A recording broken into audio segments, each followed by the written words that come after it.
No, I'm talking about lime rock and the mineral lime in a rock form, in a powder form, natural. And so what it does, they would either use ashes from the fire, because that's an alkaline material, or lime, and there's some other forms, other forms of alkalines that they use, but I'd say the most widely used is the lime powder.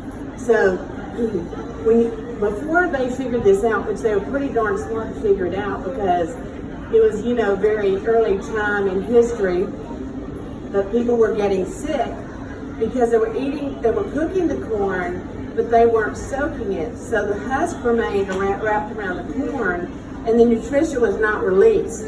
So they were getting sick with pellagra, and that's a widespread. It has like 1 million symptoms. It makes you very sick, and you could die.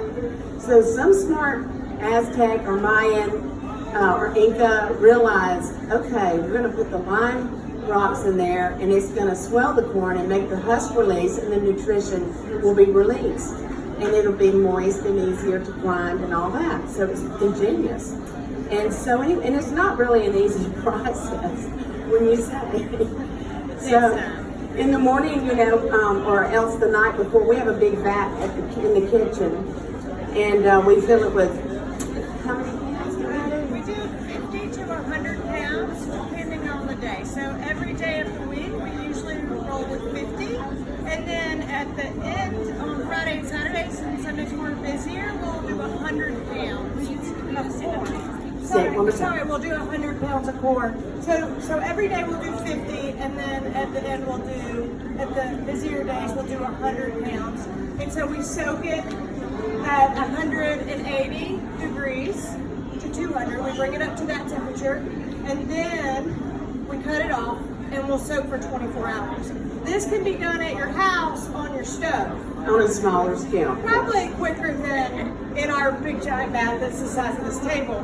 But that's what we start with, and then we pull it out, we grind it, and we start. And then we start loading it into the tortilla machine, which is like a mass production machine, and it'll cut the tortillas out, and then it also cook them on both sides off of a conveyor, and then they'll dry, and we start stacking them up and using them. But the reason for doing all this and going all this trouble is to just do it the right way. And everything at the restaurant is from scratch. And so this is just so delicious. I mean, why go any other way? But it is a lot more work, a lot more trouble. But it's the only way.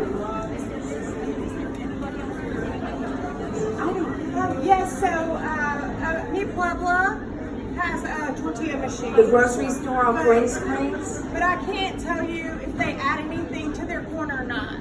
The only thing that I can tell you is that we don't. There's no preservatives or anything. We don't add anything. I mean, we just go through except the lime or the hard ash. Right. And that's all that we add. So there's no conditioners in it that make it silky, that make it smooth. So sometimes when you get the yellow corn, it's going to be grittier, and you're going to be like, I like the blue corn more because it's silkier. It's softer, But it just naturally is a softer corn. Yeah.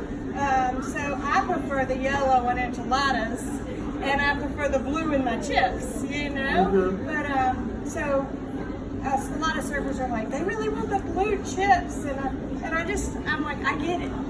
Because there is a difference in every single color of corn that you get. Yeah, it all has a different characteristic, personality. And we have two here. So we have the yellow and we have the blue. And Chris has, I'm sorry, I'm not in there. Chris is making a tortilla. So at home, if you did this process, which you totally can do at home, you buy the corn, you soak it on your stove, you bring it up to 200 degrees or 180, cut it off, soak it overnight, and it takes that skin off of it, and then you can grind it. You can do a metal. But it's easier said than done at home. I'm just going to tell you. That is true. You've got to find the right grinder, because I did it a few times. I ordered 2 different grinders at my house, and really the best one is like the one we have at the restaurant. It's big, and it does it right. The ones at home are very challenging, and you may have to run it back through about 5 or 6 times to get it the right consistency. So where is it the most common that you'll find these types of tortillas made? Oh, all over Mexico. All over Mexico. Central America? Oh yeah, all over the Latin American countries. But the way they grind it is they do soak it, but then they have this big rock with a big rolling rock, and they just grind it. And they grind it like that. And usually the women are on their knees doing it, which I guess they get the best weight, direct weight. That way, physics option is this is the best way to transfer that weight to that product to make it grind. Do you think maybe because you're a pastry chef, you have an affinity with this, like this kind of like? Everything has to be detailed and like, Yeah. you know, everything. I can't help but look at it that way, you know. And so I wanted it to be from scratch, and all the charts and everything we do. So our food's gonna look different from other Mexican food because we have structure. Like our beans are not cooked to death, and our rice is not cooked to death. You know, and everything has structure and an extremely good taste. So it's a way different experience. But most people who come to the restaurant go, well, I can never eat regular Mexican food again. So it's you know, it makes a huge difference. Just like growing up, you know, and eating out of your garden, you know, and making it fresh from the garden. There's no competing with that. So it is what it is. So we have everything. Chris has gone to get some plastic.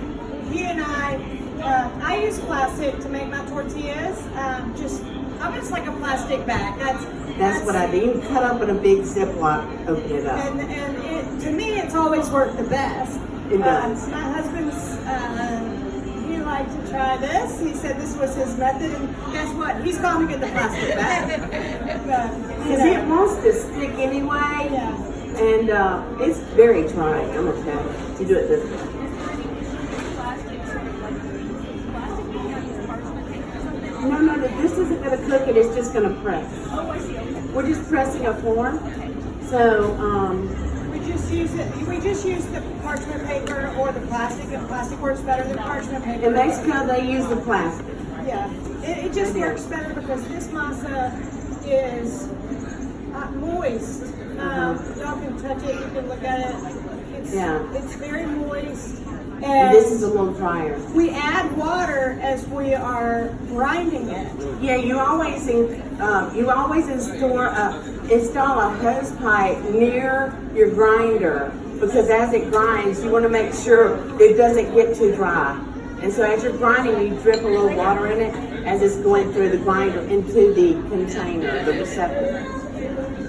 So, But he's cutting the plastic here. We prefer to use plastic. We use it at the restaurant when we make our taludas, which we call Mexican street, translate to Mexican street pizzas. And they're about 12 inches.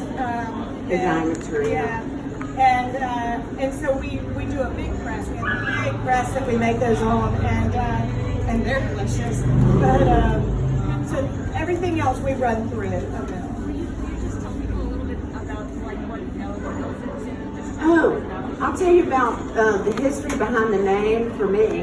I'm an avid birder forever, and the hummingbird is one of my favorites, and El Zunzun is another name for hummingbird.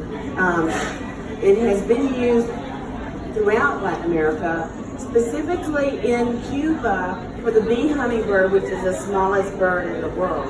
But the bee hummingbird stays over there in Cuba and it never migrates. So it's a little tiny round bird and it stays there.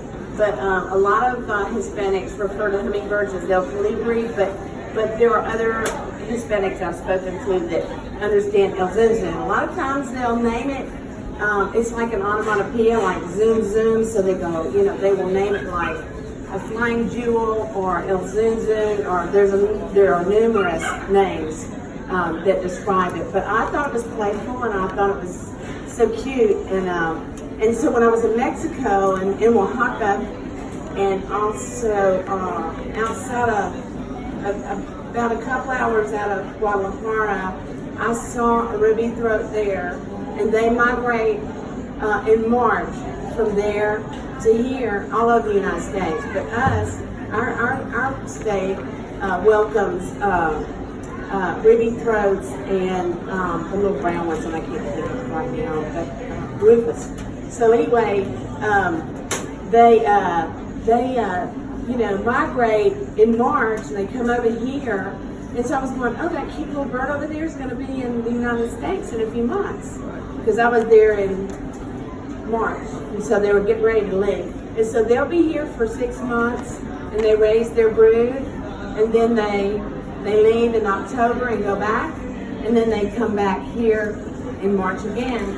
And so I just love it. I love studying them, and they're so happy and beautiful, and they represent all the good stuff, So I want to attach myself to all positive aspects of nature, and so they bring their recipes with them. they bring the recipes with them. They leave a little suitcase in my bathroom, but I did track some in northern Alabama. I went to a group in Killen, Alabama, and there were actually some hummingbirds that have been coming back for 11 years, because they capture them delicately, gently, and then they band them and they put everything in the computer, and then but a lot of times they just live around 6 years. But it just depends. So even the babies, though, you would think the babies would fly back with the mother, but everybody has to fly back independently, and so you never know. You never know what they're going to run into. If they run into bad weather, then their journey is going to take longer, but typically about 500 miles to 600 miles. So they're quite incredible. And they eat spiders, and then they use the spider webs for their nests. They eat all kinds of little bugs, so that's their protein, and then they do love the nectar. But in Mexico, I never saw any feeders. I just saw lots of flowers, because that would be their nectar source. And then, I've seen pictures of Mexico of corn stalks with spider webs and a hummingbird going after it. And so, there's another correlation. The masa and us and the hummingbird together, we're all connected. So, anyway, that's the reason. So, and I have hummingbirds in all the windows. I have handcrafted hummingbirds from Oaxaca hanging in all the windows at the restaurant. And they're in these little sparring patterns, so they're like up here, down here, and they look like they're chasing each other. So it's very cute. So today, if y'all want to come up and try, thank y'all for listening to us. Thank you so much. Satterfield. Thank You're the you. best. No, she's the best. He's the best. We're a great team. Thank you. And tell us when y'all is over. So, Oh yeah. When we're open. yeah, so we're open 6 days a week. We're closed on Mondays. So Tuesday through Sunday, we're open all day except for Sunday, and we're open for brunch on Sunday from 10:30 until 3. But we offer a full lunch menu as well as brunch. So if you're just not an eggs kind of person with your Mexican food, we got you covered. That's right. And today we're vending over here if y'all are interested. But these are our tortillas. If you just want to try a tortilla, these were made this morning. Of course, when you get them, they're going to be warm though. We keep them warm. Yeah, They're these not are warm warm. right now. And these are adobo chicken tacos. So we marinate our chicken in adobo. And then we have pickled Jamaica onion on there, fresh radish, a little crema, and cilantro. So just pick one It's up and delicious. enjoy. And this is how our tacos normally come. We do a 4 to a plate of 4-inch tacos. And it's just a fun play on tacos. It's 2 bites instead of just having to eat and eat and eat. Right. So enjoy those. Thank y'all all so much. Thank you.